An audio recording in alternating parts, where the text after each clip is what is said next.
Hi friends, நான் உங்கள் தோழி ஜெயஸ்ரீ. இன்றைய காணொளியில் யார் முட்டாள் என்ற தலைப்பில் ஒரு குட்டி கதை பார்ப்போமா? ஒரு ஊரில் ஒரு முட்டாள் ஒருத்தன் இருந்தான். அந்த ஊர்ல மக்கள் எல்லோருக்கும் இவன் தான் பொழுதுபோக்கே. அவன்கிட்ட 2 துணியை கொடுத்து போட்டுட்டு வர சொல்லுவாங்க.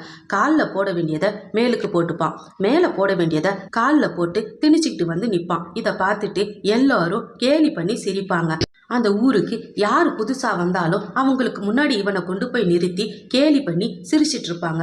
ஒரு வீட்டுக்கு ஒரு விருந்தாளி வந்தார். அந்த வீட்டுக்காரு, உங்களுக்கு இன்னைக்கு நல்லா பொழுது போகும், எங்கள் ஊரில் முட்டாள் ஒருத்தன் இருக்கான், அவனை கூட்டிகிட்டு வர சொல்கிறேன்னு சொல்லிட்டு அவனை கூட்டிகிட்டு வர ஆரம்பிச்சாரு. அந்த முட்டாளும் கொஞ்ச நேரத்தில் அங்கே வந்து நின்னான். அந்த வீட்டுக்காரு ஒரு கையில் 5 ரூபாயும் இன்னொரு கையில் 1 ரூபாயும் வச்சுக்கிட்டு அந்த முட்டாள்கிட்ட நீட்டி, இதில் உனக்கு எது வேணுமோ எடுத்துக்கோன்னு சொன்னார். முட்டாள் 2 கையும் மாறி மாறி பார்த்துட்டு, 1 ரூபா பெரிய காசா இருக்கு அப்படின்னு சொல்லிட்டு அதை எடுத்துக்கிட்டான். உடனே அந்த வீட்டுக்காரு, இவனை மாதிரி முட்டாள எங்கேயாவது பார்த்துருக்கீங்களா? 5 ரூபாயை விட்டுட்டு 1 ரூபாயை எடுத்துக்கிறான் பாருங்கன்னாரு.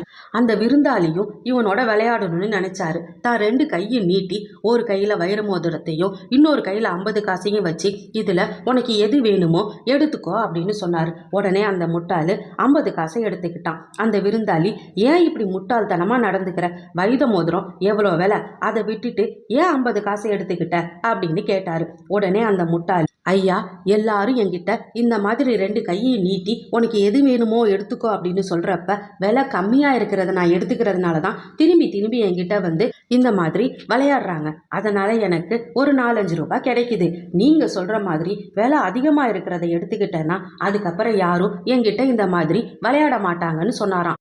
இதை கேட்டதும் அந்த விருந்தாளி திகைச்சு போயிட்டாராம். ஃப்ரெண்ட்ஸ், நீங்கள் சொல்லுங்கள், இதில் யார் முட்டாள்னு? இந்த கதை பிடிச்சிருந்தா லைக் பண்ணுங்கள், ஷேர் பண்ணுங்கள், சப்ஸ்கிரைப் பண்ணுங்கள். நன்றி நண்பர்களே.